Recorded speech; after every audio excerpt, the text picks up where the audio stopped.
मंगल कुमार। का भौजी कैसे हैं? बड़ा हाला सुनाई दे रहा है। अब लड़कन सब तो हमें भी कर रहा है। क्या देखते राजा? आपका नाम क्या है? मंगल कुमार। हम पे विश्वास नहीं है। नहीं है तो लोग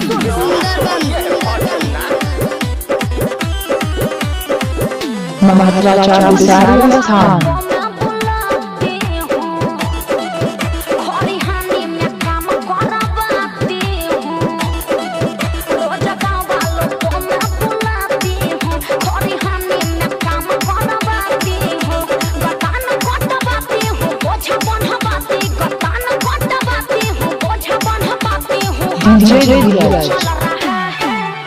अरे और सुनिएगा, दिमाग फेल हो जाएगा। अरे बताइए ना भौजी, और का चल रहा है? चैत में अदौरे चल रहा है, सबसे भूसा निकल रहा है। चैत में अदौरे चल रहा है, सबसे भूसा निकल रहा है।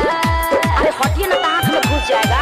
ओहो, लगता है कि तारा खेत में बड़ा अनाज उग जाता है। हाँ, वो तो हुआ है। समय से खाद डलवाए थे, समय पर रोपवाई थी, हल चलवाई थी, तब ना हुआ।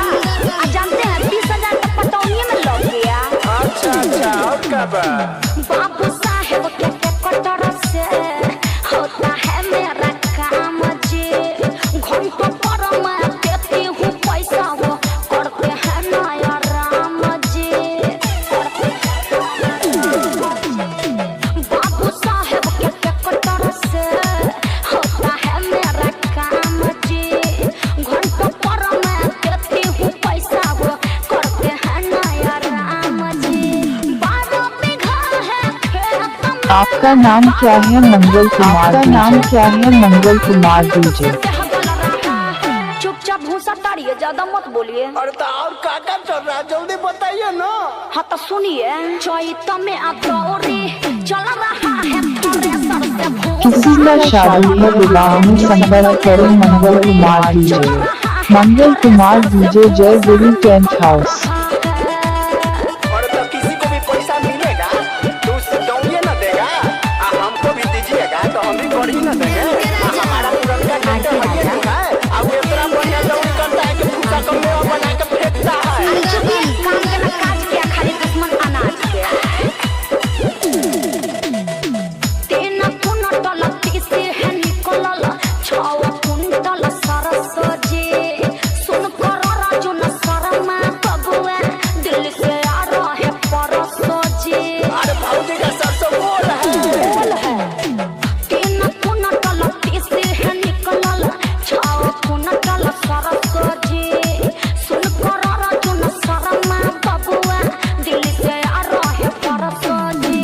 हो न जाए बारिश डर लगता है, हो न जाए बारिश डर लगता है, मौसम बदल रहा है। अरे अब तो समझ गए ना। अरे सब ऊपरे से निकल जा रहा है भौजी। चैत में अदौरे चल रहा है, थ्रेसर से भूसा निकल रहा है। चैत में अदौरे चल रहा है, थ्रेसर से भूसा निकल रहा है। अरे अपना तो मजा ही मजा है।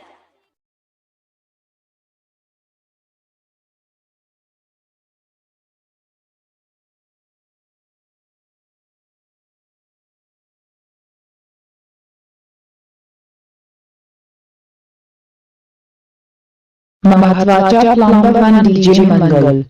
डीजे धीरज।